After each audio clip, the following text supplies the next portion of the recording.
자, 예수님이 이제 가는 곳마다 수많은 사람들이 몰려다녔어요.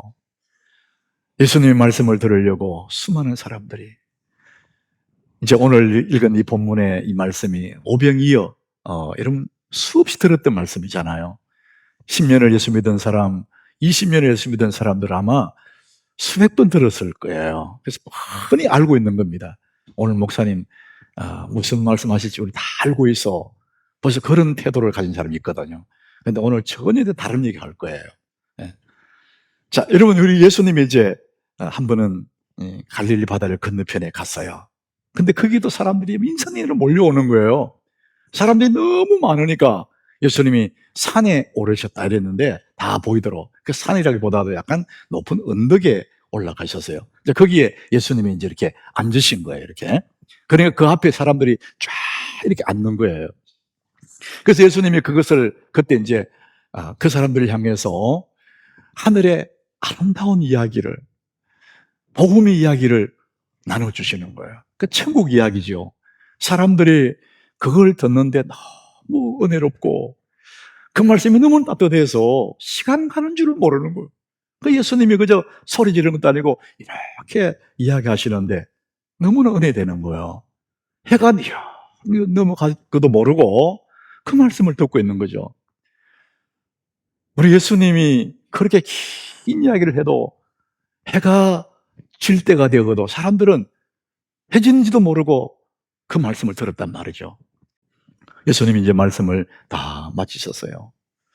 해가 넘어가니까 사람들 집에 가야 되는데 허기가 졌어. 배가 고파. 먹을 거 없는 그 시절에 이제 먼 집까지 가려면 중간에 허기져서 못 갈 수도 있어요. 그래서 예수님이 한 아이에 가지고 있는 그 손에 있는 보리 5개 물고기 2마리를 축사하시죠. 오늘 9절에 보니까 한 아이가 보리 5개 물고기 2마리를 가지고 있다 그랬어요. 그걸 가지고 하늘을 우러러 축사하셨습니다. 그 축사했다는 말은 감사의 기도를 드린 거예요. 그리고는 제 아들에게 이 사람들에게 다 나눠주라 그랬더니 보리떼 5개 물고기 2마리였는데 아무리 나누어줘도 이게 떨어지지가 않는 거예요. 그래서 다 먹고 모든 사람이 오늘 본문에 보니까 배불리 먹었다 그랬어요. 더 이상 못 먹을 만큼 배불리 먹고 남았는데 그걸 다 걷어보니까 12광주리가 됐다. 그 열광입니다. 열광. 여러분, 하나님 나라는 이렇게 풍성한 나라예요. 여러분들 내 삶에 내 자신을 바라보면 그저 오병이어 끝없는 보리떡 5개 물고기 2마리 정도 가치밖에 안 돼요. 그런 생각이 들 거예요. 그런데 우리의 인생은 가난한 자 같은데 아무것도 아닌 것 같은데 정말 모든 것을 가진 사람, 그 사람이 누구냐? 예수 믿는 우리들인 줄 여러분 믿으시길 바랍니다. 겉으로 보기는 그래요. 그러나 하나님 나라는 부유한 나라, 풍성한 나라이거든요. 12광주리, 열광. 이 아름다운 스토리, 이 이야기는 마태, 마가, 누가, 요한 이 4복음서에 다 기록되어 있어요. 여러분, 4복음서에 이 말씀이 다 기록되어 있다. 그 얘기는요 굉장히 아름답고 중요한 얘기이기 때문에 그래요. 여러분들이 이런 말씀을 들을 때 정말 말씀에 집중하면 어떤 일이 벌어지나 하면은 믿음의 연상법으로 내가 베세다 들판에 내가 앉아가 있고 그 사람들 틈에 나도 앉아 있고 보리떡 5개 물고기 2마리 나눠줄 때 나도 그것을 떡을 받아 먹고 그 고기를 받아 먹을 수가 있어요. 제가 그런 경험을 한 적이 있거든요. 믿음의 연상법으로 말이죠. 영적인 얘기죠. 그 옛날 2000년 전에 저 팔레스타인에 있었던 그 사건이 내게 이루어질 수 있습니까? 이게 이제 신비한 이야기예요. 우리는 얼마든지 믿음으로 그때 주님 나누실 때 그것을 오늘 우리가 받아 먹을 수 있는 것입니다. 여러분, 오늘 예배가 그런 예배가 되기를 축복합니다. 여러분, 하나님 말씀 받을 때에 그런 하나님 은혜를 사모할 때 우리는 여기 앉아서 그때 그 은혜를 내가 경험할 수가 있게 되는 것이죠. 자, 행복한 사람의 1%의 비밀입니다. 사람들이 행복을 쫓아다니거든요. 산 넘어 어느 동네에 가면 행복이 있을 줄 알고 아무개 어느 도시에 가면 거기에 돈들이 많이 벌려지고 그게 아니에요. 일생을 그렇게 해도 행복은 없을 거예요. 사람들은 무엇을 쫓아다닙니다. 뭘 따라다니는가? 오늘 본문 2절에도 사람들이 따라다녀요. 큰 무리가 따른다 그랬어요. 이 큰 무리가 뭘 따라갔느냐? 병자들에게 행하시는 표적을 보았습니다. 예수님이 막 병을 고치고 그러니까 그게 너무 신기한 거예요. 구경꾼들입니다. 와, 가보자. 너무나 신비해. 구경꾼들이 있습니다. 또 어떤 경우에는 한번 얻어먹은 분, 그 경험이 있으니까 주님 따라가면은 먹을 게 많아. 그래서 배불리기 위해서 주님 따라다니는 사람도 있어요. 몸이 아파서 병 고침 받게 따라다니는 사람도 있어요. 어떤 사람들은 야망을 가지고 예수님이 이스라엘 왕이 되면 내가 한 자리 해야 되겠다. 이런 출세하기 위해서 요즘 다른 사람도 있습니다. 각자 다른 목적이지만 수많은 사람들이 주님을 따라다녔어요. 자, 그 시대도 그랬고 우리가 사는 이 시대의 사람들도 뭔가를 쫓아다닙니다. 여러분, 뭘 쫓아다닐 것 같아요?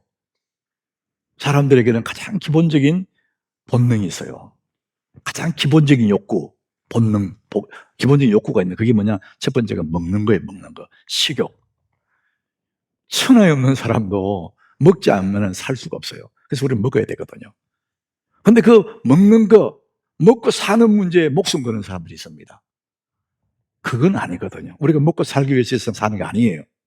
의식주에 인생을 거는 사람이 있거든요. 그렇지 않습니다. 그리고 먹는 것이 기본적인 욕구 첫 번째. 두 번째는 잠자는 겁니다.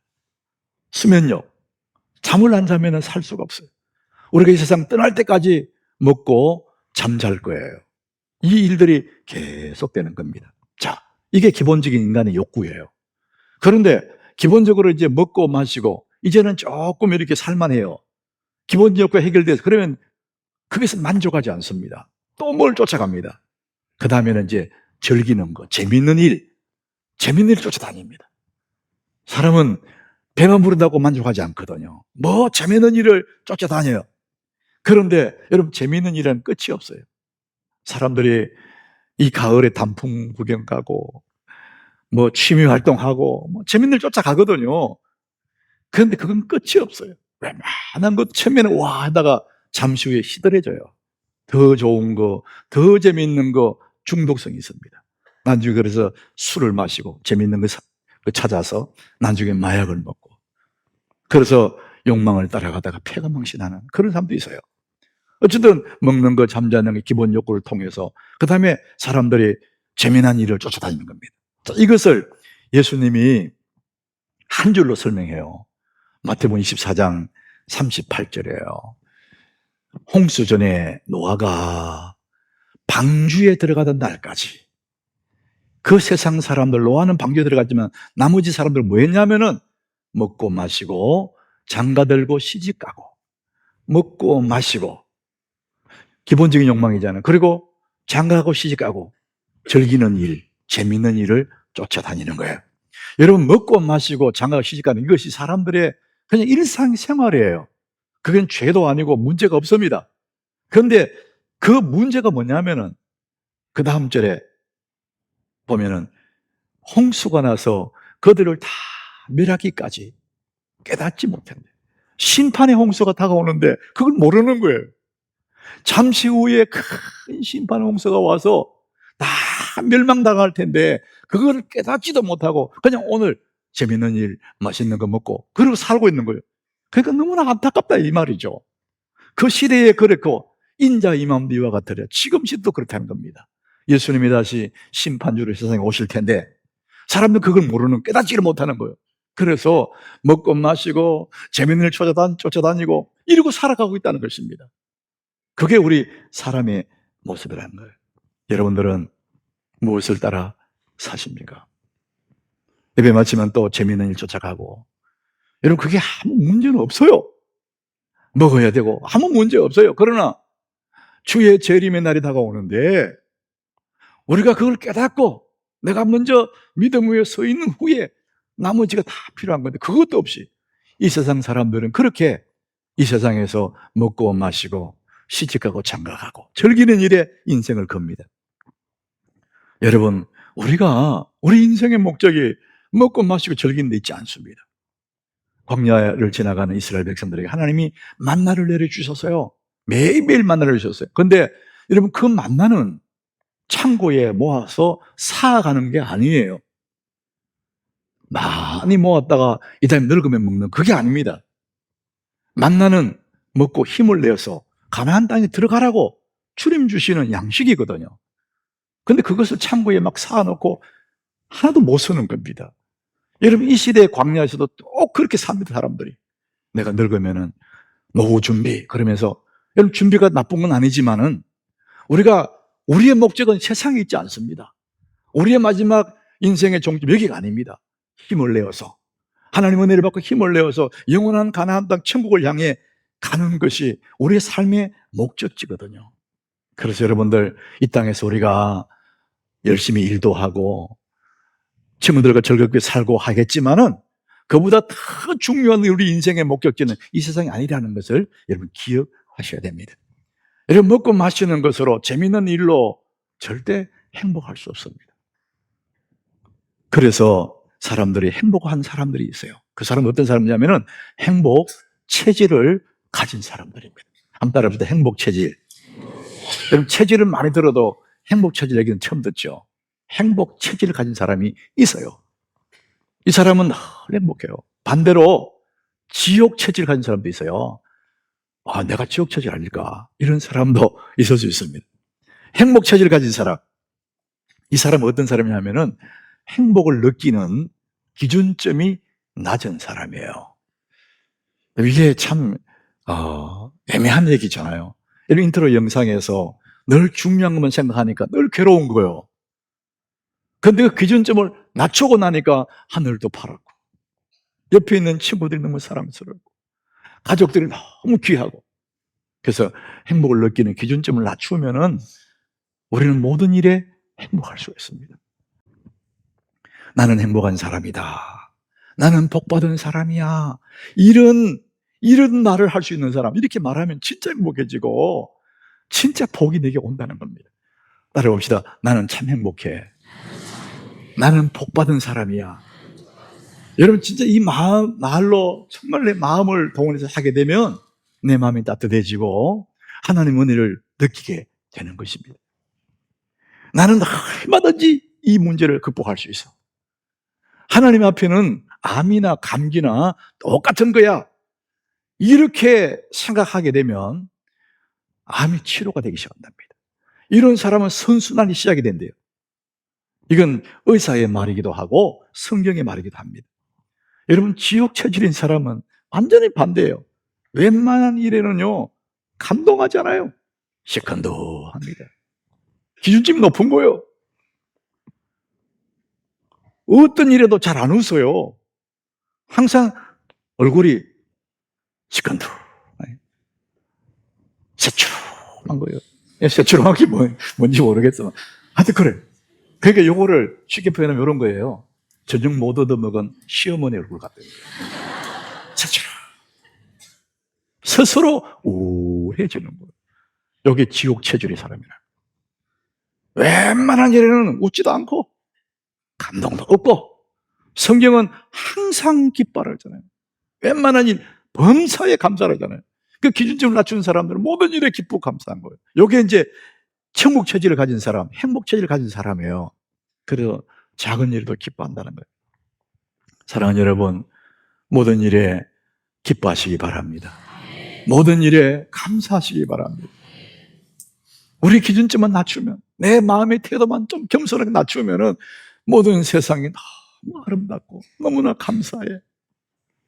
성경 우리를 가르쳐주는 것입니다. 이게 행복 체질을 가진 사람의 모습이라는 거예요. 행복 체질을 가진 사람 또 하나의 모습이 있습니다. 우리는 자꾸 받는 걸 좋아하잖아요. 받는 거. 기분이. 내가 하나 주고 하나 받고, give and take.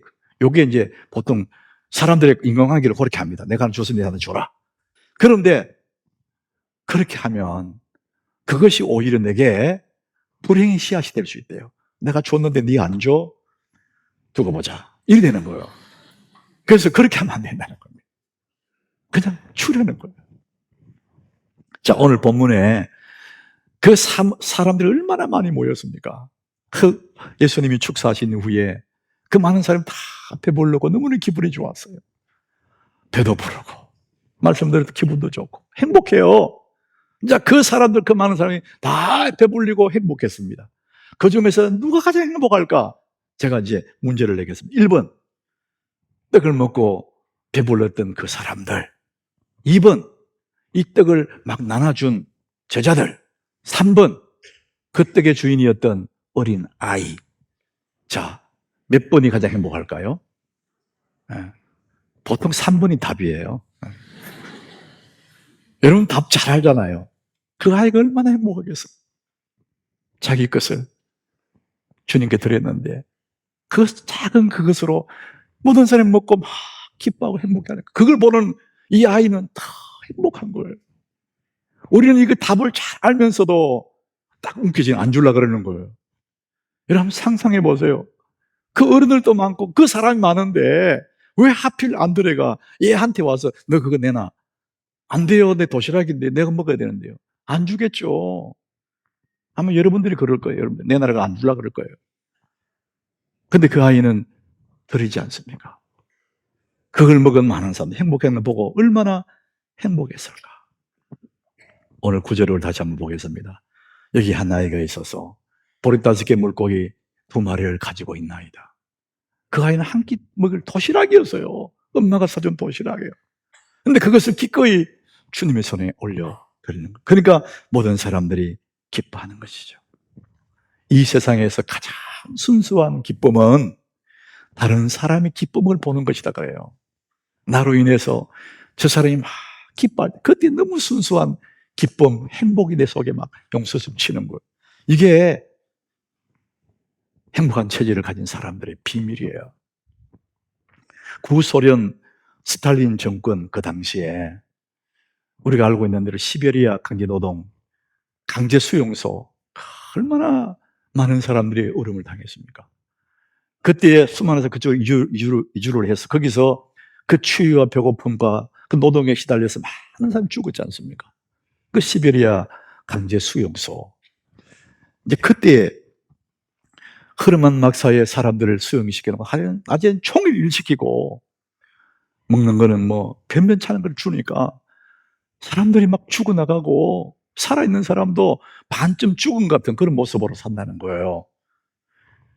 그래서 아침마다 그 추위에 떨다가 죽어나온 사람들 3월이 돼도 영하 20도 내려간대요. 거기는. 그러니까 겨울에 얼마나 춥겠어요. 밤새 배고픈 거 떨다가 아침에 그대로 죽어서 나간 사람들이 그냥 막사 방마다 나온다는 겁니다. 그게 일상이라는. 그런데 이상하게 한 방에는 사람들이 죽어 나오는 사람이 없다는 거예요. 그 사람들이 건강하게 보이고 얼굴도 물그스레하고 굉장히 좋아 보이더라는 겁니다. 그래서 사람들이 저 방이 참 이상해.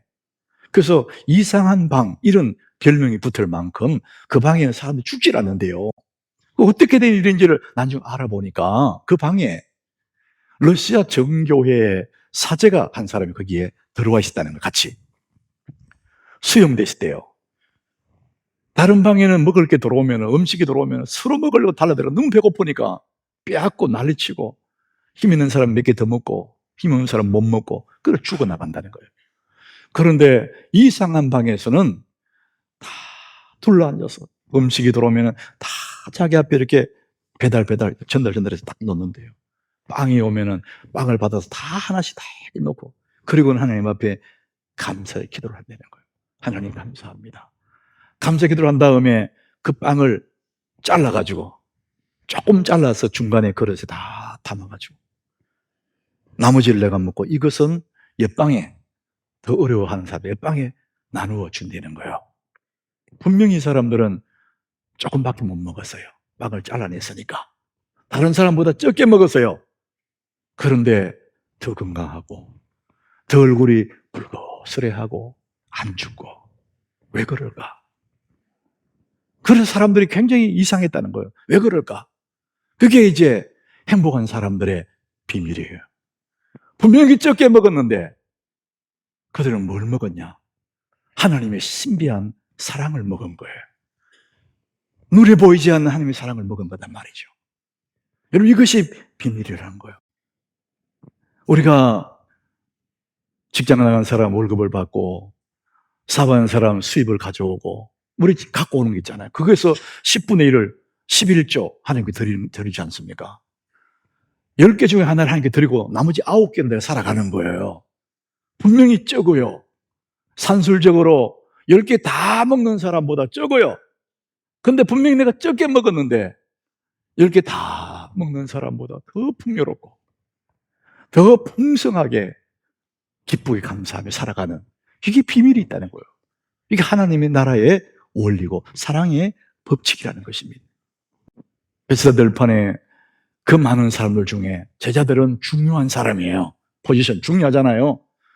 그런데 어린아이는, 이름 없는 그런 어린아이는 가치 있는 사람이에요. 그 어린아이 하나, 그 가치 있는 그 아이로 인해서 수많은 사람이 행복해지는 거예요. 사랑하는 여러분, 가치 있는 사람들이 되시길 바랍니다. 쓸모 있는 사람들이 되시길 바랍니다. 그럴 때 그때 얻는 그 기쁨, 그 마음의 행복은 세상 사람들은 아무도 모르는 것입니다.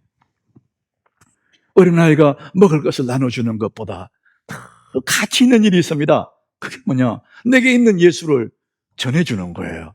이것이 얼마나 가치 있는 일인지 모릅니다. 여러분, 여기 지금 우리 산부 예배 오신 여러분들 중에 자기를 한번 생각해 보세요. 내가 어떻게 교회에 나오게 되었지? 내가 어쩌다가 예수 믿게 되었지? 생각해 보세요. 스스로 알아서 나온 사람 없습니다. 99%가 다 누군가에 의해서 예수를 믿게 됐다는 것이죠. 한 1%가 한 사람은 알아서 믿은 게 아니라 그것도 누군가에게 복음을 들었거든요. 그래서 이 세상에서 혼자 할 수 없는 일이 2개가 있는데, 그 첫 번째는 아이 낳는 일. 혼자 못 낳아요. 여러분, 상식이잖아요. 낳고 싶어도 혼자는 못 낳아요. 두 번째, 혼자는 할 수 없는 일이 두 번째가 있습니다. 예수 믿는 일이에요. 누군가가 내게 복음을 전해주지 않으면 나는 예수 못 믿어요. 그래서 우리는 누군가의 복음을 들었지 않습니까? 이것이 예수 믿는 사람들의 모습이에요. 그래서 가장 보람 있고 가치 있는 일이 있다면은 바로 예수의 복음을 전해주는 것입니다. 예수 믿어라, 이거거든요. 고린도서 1장 21절에 보니까 하나님이 그 말씀하셨어요. 하나님의 지혜에 있어서는 이 세상이 자기 지혜로 하나님을 알지 못하므로, 아무리 똑똑한 사람도 자기의 지혜로는 하나님을 알 수가 없어요. 그래서 하나님께서 전도에 미련한 것으로 믿는 자들을 구원하시기를 기뻐하셨도다. 아이고, 교회 나오세요. 예수 믿으세요. 아이고, 그런다고 그 사람이 되겠냐? 이렇게 생각하잖아요. 그런데 이 전도라는 그 미련한 것, 우리가 볼 때는 미련한 것 같은데 그것을 통해서 구원하시기를 하나님 기뻐하신답니다. 여러분들, 입을 다물어 버리면, 말을 하지 않으면 중요한 내 곁에 있는 그 사람이 구원받을 수가 없어요. 그래서 예수 믿으세요. 그냥 한마디라도 내게 있는 예수를 전해주는, 이것이 가치 있는 사람들의 모습이라는 것입니다. 행복한 사람 1%의 비밀이 무엇일까? 사랑하는 여러분, 우리는 다 이 하나님의 은혜를 입은 은혜에 빚진 자들입니다. 내가 예수 믿으면 그냥 믿은 거 아니잖아요. 누군가에서 예수를 믿게 되고 은혜에 빚졌죠. 사랑에 빚졌죠. 우리가 늘 함께 나누었던 시편 116장 12절, 이 말씀 우리 같이 한번 읽어보겠습니다. 내게 주신 모든 일을 내가 여호와께 무엇으로 보답할까? 은혜에 빚진 자의 그 마음의 행복, 너무나 감격스럽지 않습니까? 사랑에 빚진 자는 행복해요. 내게 주신 모든 은혜, 살아온 날을 돌아보니 다 은혜였어요. 내가 열심히 산다고 생각했지만은 그게 은혜였다는 거죠. 그래서 내게 주신 그 은혜를 내가 여호와께 무엇으로 보답하지? 이런 마음으로 살아가는 그 매 순간이 행복입니다. 사랑하는 여러분, 우리는 남은 인생, 은혜로 살아왔던 우리 인생이 남은 인생도 은혜로 살아가게 될 거예요. 은혜를 갚는, 우리가 아무리 해서도 갚을 길은 없어요. 그러나 그런 심정으로, 겸손한 심정으로 내게 주신 그 은혜를 내가 무엇으로 갚지? 은혜에 빚진 자로 이 아름다운 세상 멋지게 살아가는 여러분 되시기를 주의 이름으로 축복합니다.